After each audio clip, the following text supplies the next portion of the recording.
Allahumma salli ala Sayyidina Muhammad wa ala ali Sayyidina Muhammad.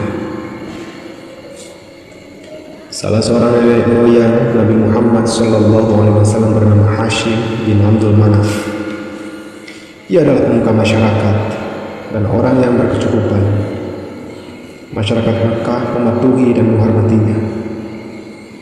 Wahai penduduk Mekah, aku membagi perjalanan kalian menurut musim. Jika musim dingin tiba, pergilah berdagang ke Yaman yang hangat. Jika musim panas, giliran kalian pergi ke Syam yang sejuk. Demikianlah keputusan Hashim. Hashim tambah disayangi penduduk Mekah karena pada suatu musim kemarau yang mencekam, ia pernah membawa persediaan makanan dari tempat yang jauh.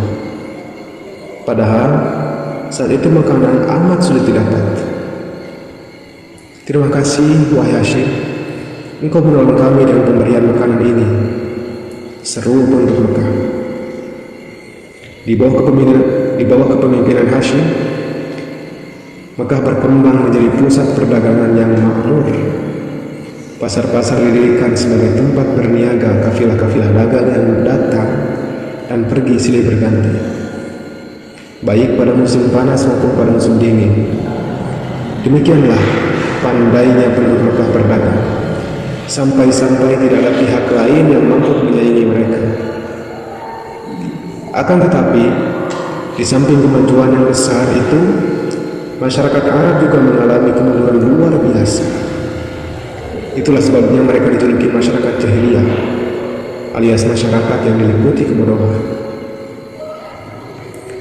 Itulah juga sebabnya sampai Allah mengutus Rasul terakhirnya di tempat ini.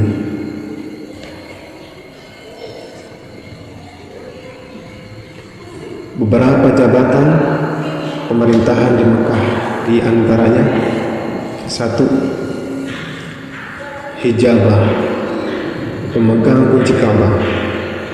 2. Siqoyah, penyedia air dan makanan buat para peziarah. 3. Rifadah, mengatur pembagian dana dari orang kaya untuk fakir miskin. 4. Qiyadah, mengatur urusan peperangan.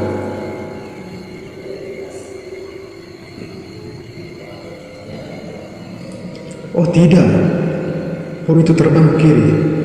Aku pasti akan tertimpa sial, umpat seseorang. Orang itu kebetulan melihat seekor burung yang terbang di atas kepalanya berbelok ke arah kiri.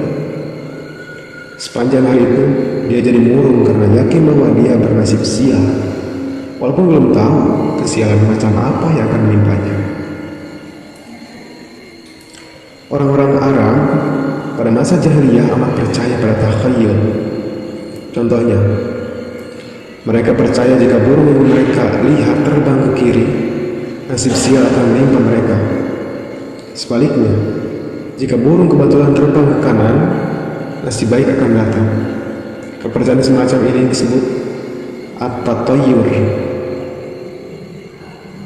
Selain itu, mereka percaya bahwa jika seseorang mati, rohnya akan menjadi burung. Mereka juga percaya bahwa di dalam perut manusia ada ular. Ular inilah yang menggigit dalam perut sehingga orang merasa lapar.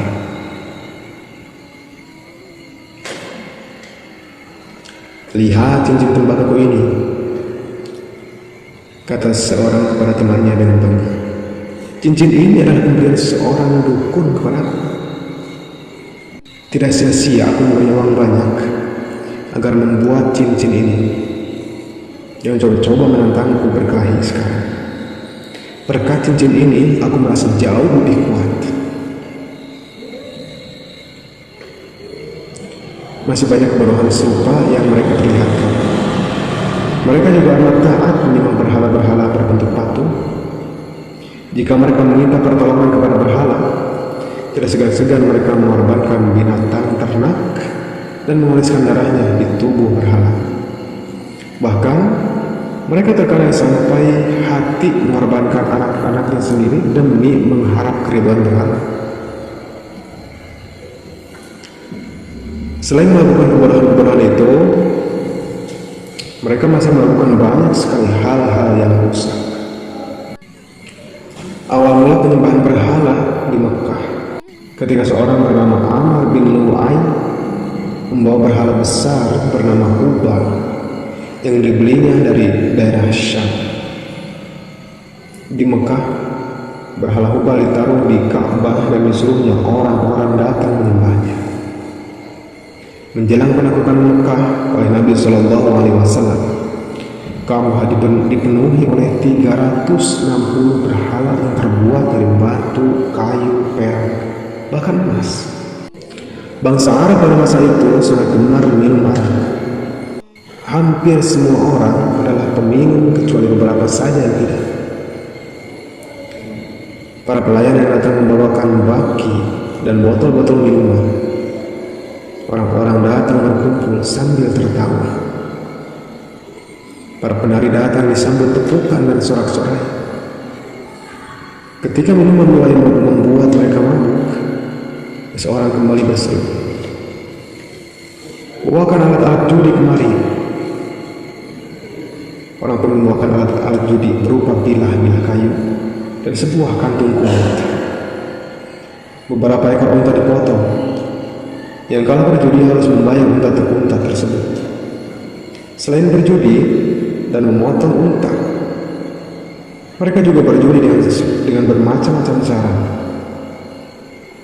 Demikianlah minum sambil berjudi adalah kebiasaan yang amat digemari oleh bangsa Arab saat itu.